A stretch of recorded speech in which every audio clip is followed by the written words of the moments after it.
Okay, so today we're discussing a very common misconception about human behavior. This gets referenced all the time, all kinds of people. That's right. And this is the idea that the full moon makes us weird or wild or frantic, or that it leads to crimes or commitments or any type of extreme behavior that you can think of.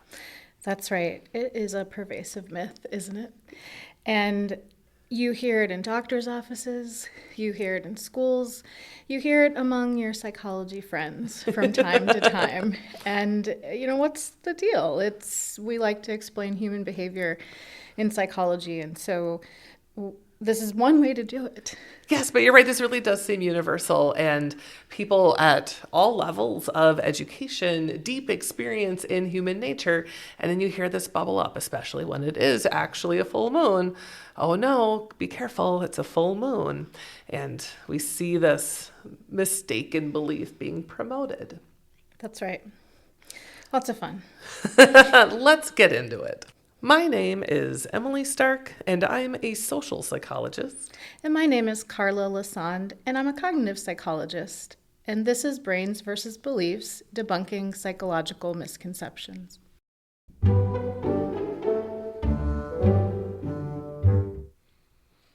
All right, the misconception that we'll be discussing today is the full moon influences human behavior. And lots of both ancient and current cultures have specific beliefs about the full moon. So even the word lunacy is derived from the word lunar. So lunar refers to the moon, and we use lunacy to refer to eccentric, wild, crazy behavior. And people have rituals around the full moon. It's an aspect of how people marked time. It always had an important meaning. You could even look at myths about werewolves, where people become wolves during the full moon, as perhaps an extreme case of the moon influencing people's behavior. That's right. And even that word lunatic, we see falsely describing mental health. And it's kind of a two-for-one, right? Both the idea of the way you act around the moon, and then the fact that the moon could govern your behavior. There's a lot buried in there. Exactly. Yeah, especially around insanity and full moon. And we see this come up also, and in the belief of a lot of people, especially people who work in human services. So maybe working in like a psychiatric institution, but also, jails, prisons, hospitals, schools, the idea that people become like more antic or wild during the full moon.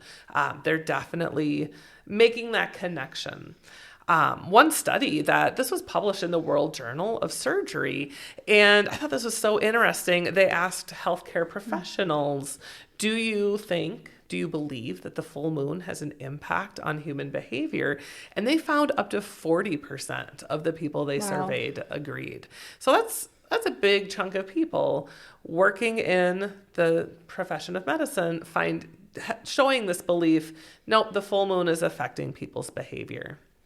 That's right. And knowledge is hard. And we think of the education that we've had since maybe some of the days that we needed the moon to try to understand how we function, why we function. And we don't necessarily need that anymore. We have some knowledge that could suggest otherwise. But we do like this really available cause and effect. And we can see that even professionals, anyone finds that it's a nice thing to be able to connect. Like we connect in the summer, we eat more ice cream. There also tends to be a little bit more violence in the summer. And it's not that ice cream is going to, maybe my kids, when they don't have ice cream, they get a little wild. But Same. Yeah, same, right? I want that ice cream. But there's that mediating factor that the heat brings people outside. Hey, even might bring people out to see the moon a little bit more, funny enough. Yeah, we love to explain what we see around us. We want a quick and easy explanation. So it definitely makes sense that the moon is something that is often literally very visible, it's noticeable, and we connect that to people's behavior. And also, this is reinforced through media. So if you weren't really paying like critical attention, you might think this is a very legitimate explanation because you hear it referenced all the time in different movies and TV shows. And I'm going to play here in a second a clip from the movie Hocus Pocus. And you'll hear Danny reference, she wants her brother to take her trick-or-treating. And you'll hear her say, I need you to come with me. It's a full moon. The weirdos are out. Mm-hmm. Guess what? You're going to take me trick-or-treating. Not this year, Danny. Mom said you have to. Well, she can take you. She and Dad are going to the party at Town Hall. Well, you're 8. Go by yourself.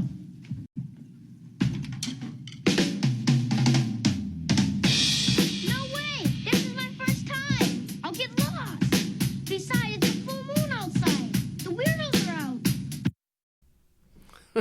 So again, it's just, I mean, it's not a central key piece to anything, but it's just this little aside, like, okay, it's a full moon. That means people are going to be acting in some particular way.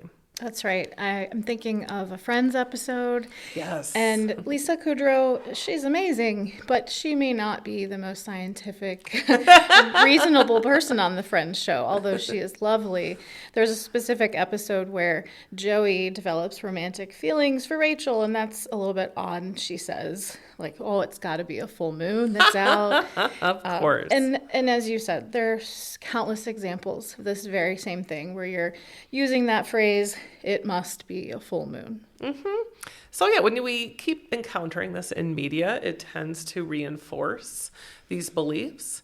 And also, I mean, sometimes people will take this a step further and have some type of theory about how is the full moon influencing behavior. So some people talk about the tides. Well, okay, the moon influences the ocean tides. And so clearly it's affecting things on Earth. Like, why not human behavior? Why not? And that's due like through gravity, and that's because oceans are really big and humans are really small. So the mechanism does not apply to us, but right, like, so you're seeking this explanation. And others, I think this one has a little bit more weight to it. This idea that, oh, the full moon, it's brighter.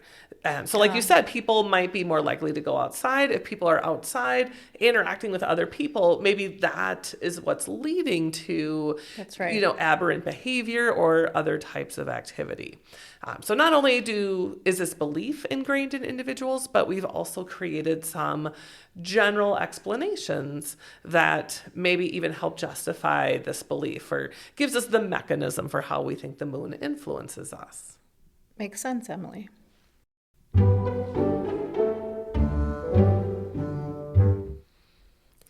So, Emily, we've gone through a lot here. We know this is a pervasive myth. Why don't we look at some of the psychological truth to this? Yes, this is a myth or a belief that there has actually been a lot of research that has investigated this. And this is also not incredibly difficult to research because we keep track of the cycles of the moon. So we know when a moon is full, we can pin that down to a specific night. And for many different places in our society, we are already keeping track of behaviors. Like, we can access records of crime reports, right, or who was admitted to jails or who was admitted to different hospitals. And so that's been the main approach of this. This is called archival research, where you don't have to set up a separate study to say, like, monitor behavior in different phases of the moon. We can just find data that allows us to do that. And in this case, that can be beneficial because we are getting right at the real world data. So we are claiming that the moon affects behavior in these real world settings. Well, let's go to those settings and check. Yeah. So when we actually track it, we do not see a connection between phases of the moon and people's behavior. So an older study, this is from 1978, they looked at other work that had been done, and they tracked behaviors in settings including a psychiatric hospital. They looked at emergency calls as well as police reports, and then they compared that to the moon cycle. And throughout this systematic comparison, they found the phase of the moon was not influencing behavior. So there's no relationship between any of those records and whether or not the moon was full. Got it. So to be clear, the moon is going to do its thing predictably, right? And so that is being held constant. And we can use that as our guide. This is going to happen. We know when a full moon will develop. And so we can then take these archives of what people do, and we have this natural way to hem them together and see, is there something that's happening more or less related to that moon cycle? Exactly. We're just systematically looking at these records of human behavior, comparing it to the moon cycle. This approach can be called a meta-analysis when researchers are taking a number of studies that have been done, and then they can statistically combine them. And then that gives you even more power. It's a stronger way to demonstrate, is there an effect? And a study, this is a slightly more recent study, but still just from 1985, they pulled together 37 different studies that did this type of work. Let's compare phases of the moon to people's behavior. And again, they had hospital admissions, they had psychiatric disturbances, crisis calls, all different types of criminal offenses. And again, what they are finding over and over is that the full moon is not influencing behavior. It's not causing an increase in any of these aberrant things that people can do. So this makes it pretty clear. I mean, 1985 is a little bit further back. We were both around then. Maybe some of our audience will not be. However, when we look at research, it holds up. There's going to be some research that we could find a little bit closer to today. But being able to kind of clear the air of this a few decades ago sets us up for why we can see this be like more pervasive as the truth coming out. Exactly. And sometimes when you see these older research studies, and if you're thinking, well, that's outdated, well, sometimes when all the studies are agreeing on a finding, you don't need to keep doing the research. Right. So we can go back and look at these, and it's very clearly demonstrated, yeah, the full moon is not influencing behavior. So these are still some of the major reports that tie into this misconception, and it's because there's no there's no other way to keep approaching this, that in the field of psychology, at least, researchers have put this idea aside, and because it is not bearing any weight that the moon's influencing us. Right. And I mean, that's really fantastic, because if there's one thing we know about science is that it's iterative. We're constantly updating what we know. That can make some people uncomfortable for reasons that we do like to explain our own behavior by what we see in front of us. And it can be a little disconcerting when someone says that, oh, I'm wrong. Yeah, we don't like to be told we're wrong or to think that. We don't like that. But I really love this idea that, as you said, we can let it lie. We can let it go to bed. This is something where the book has almost been closed, but the irony is this constant rehashing in the media. And it just seems like it's charming, right? There's like a storytelling element. And so that leads us to wonder, this is a common saying, right? And why do we just want to do this so badly? It's the people who discuss this and use this. And again, if you or work in some type of human services, if you know someone who does, you've heard this said. And when you ask people, like, or sometimes I'll be that person who says, really? The full moon doesn't actually influence people's behavior. But the thing is, people seem so sure of it because they feel like they've personally witnessed it. Right. To them, they have conclusive evidence and they might say, well, no, it was just a full moon last week and the kids were insane, if you're talking to like an elementary school teacher.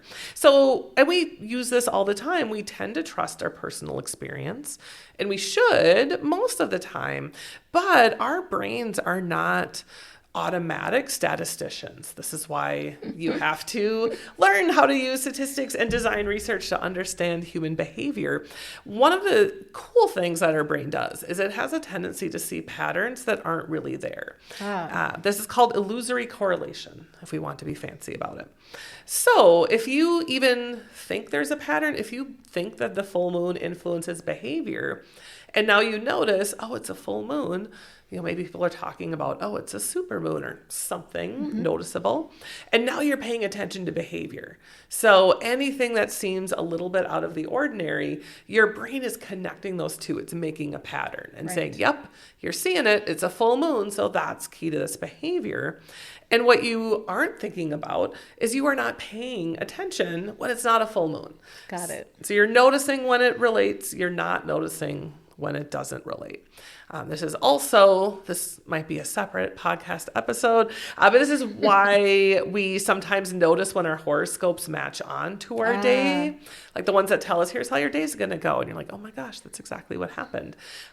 If you checked your horoscope every day and kept track of all of your activities, you would not find a connection. But we only see when things connect. We don't see the times that they don't. And again, like I said, that's what I tell my students, like, this is why you have to take statistics and research methods classes to be a psychology major, because we don't do this on our own. We have to force ourselves to be systematic when we think about behaviors in the world. Yeah, and that pattern recognition, the things that we like to do, I mean, really it's something we call context. And if we wake up in the morning and we see that the horoscope says we're going to have a bad day, it primes us, which is this idea that it puts it in the forefront that, hey, maybe we really can lean into this type of thing. And we hear that in this word confirm. And I think on another show, we'll probably talk a little bit about the confirmation bias loop that we really enjoy when our thinking and our behavior is reinforced. It makes us feel more competent and capable as human beings. Exactly. If we think the full moon influences behavior, we pay attention to behavior only during the full moon. We see something weird. And yes, that is that confirmation bias. Our brain says, yep, there it is. The full moon influencing behavior. And we move on to the next thing.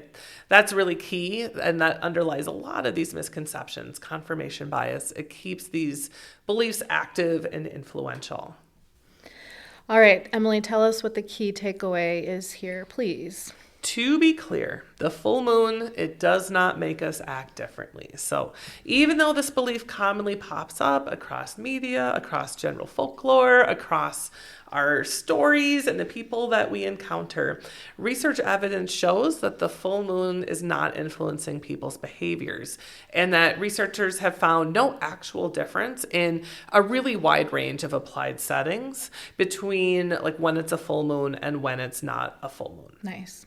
So next time you hear someone say, everyone's acting crazy today, it must be a full moon, now you know that's really not what's going on.